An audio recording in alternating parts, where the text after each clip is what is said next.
So, for this section, we are going to talk a little bit of experiment 5. There is about recycling aluminum.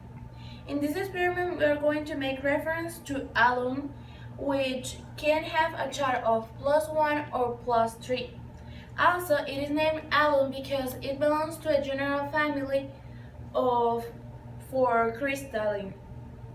In this section, we are going to emphasize in a kind of aluminum called potassium aluminum sulfate, known by its empirical formula Kal in parentheses SO4 close parentheses 2.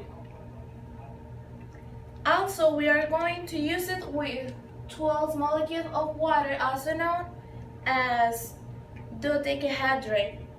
Then we will synthesize this compound by using an accurate ions in an aqueous solution. All this process is going to be exciting because we are going to witness physical reactions as well as chemical reactions. And also in chemistry, aluminum foil is always oxidized to obtain aluminum ions.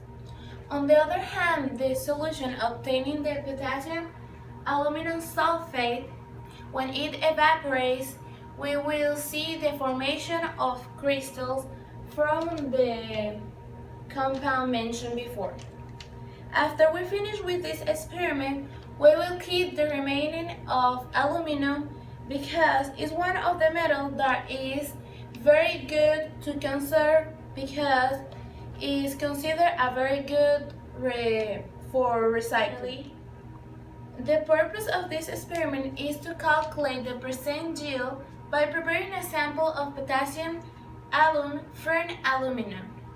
And this we will use it by the formula that is the actual yield divided by the theoretical yield times 100, and we will get the percent of this compound.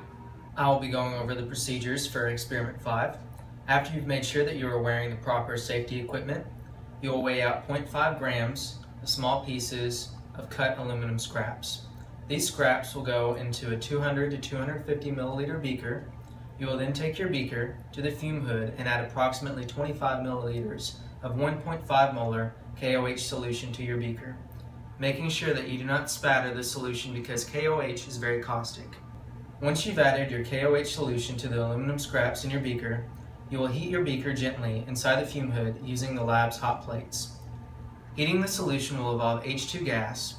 Heat the solution until the aluminum has dissolved completely and no fizzing can be heard from the beaker. You may need to add distilled water to the solution if it drops below half the original volume level. Do this with a wash bottle to bring the solution back up to about 2/3 of the original volume. Using tongs, remove the beaker from the heating unit and return to your lab bench. Prepare a piece of filter paper by folding it into quarters and placing it in your short stem funnel and wet it with distilled water to ensure a good seal. Place the funnel over your beaker that you will use for collecting the filtrate.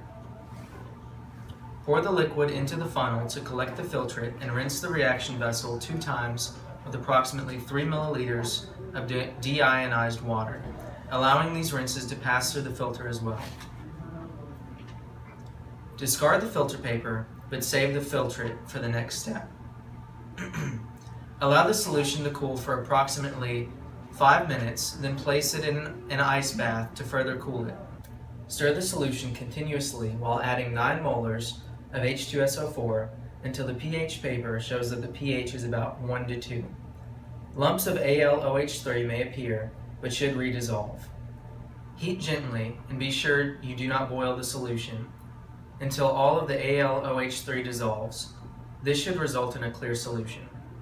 Remove the solution from the heat and cool in an ice bath for about 20 minutes to form the potassium alum crystals.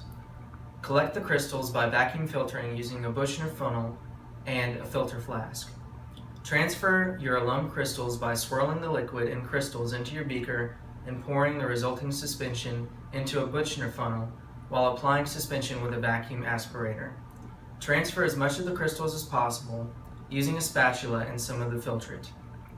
Break the vacuum by removing the hose from the side of your flask.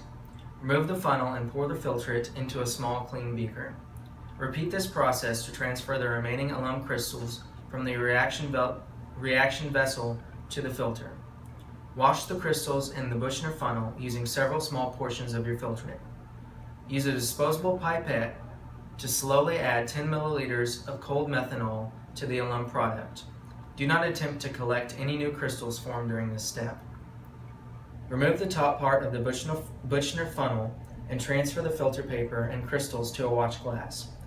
Leave your crystals in a lab drawer to dry until the next lab period.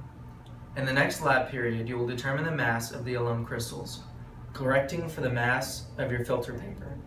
Record the mass of your crystals in your lab notebook and transfer them to a glass vial, which you will label with your name, the formula, and the mass. To do our calculations correctly, we're going to need some values that we've measured from around the experiment. We're going to need the mass of aluminium scrap, which is 0.5 grams, volume of potassium hydroxide, which is 24 ml, the mass of the watch glass and filter paper, the mass of the watch glass, filter paper, and alum crystals, and the mass of the alum crystals alone. This is how the balanced equation looks, and we're going to need this to get the relationships between the different compounds. Now we're going to calculate the theoretical yield. Supposing that aluminum is our limiting reactant. So we are going to use the mass that we first started, that was 0.5 grams. Then we're going to use the molar mass of aluminum, which is 29.88 grams. Then we're going to use our balanced chemical equation to convert it to grams of KAlSO4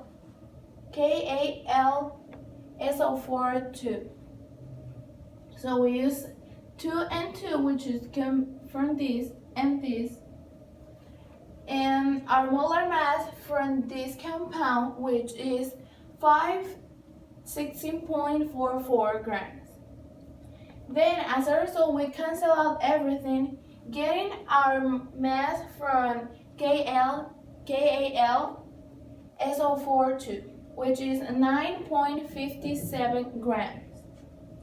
And our percent yield, we use this equation, that is our actual yield divided by our theoretical yield, times 100. So our actual yield was 5.01, and our theoretical yield was 9.57 grams. Times 100, we get 52.4% of the aluminum scrap. Thank you. Some of the sources of error could be by not heating the mixture long enough before cooling it down. Another one of them could be by spilling some of the mixture either while transferring it from one beaker to the other, or by allowing the mixture to boil, because when it boils it starts to splash out of the container. The resources for this experiment were gotten from Dr. Mullen's handout for experiment 5, and I guess that's it.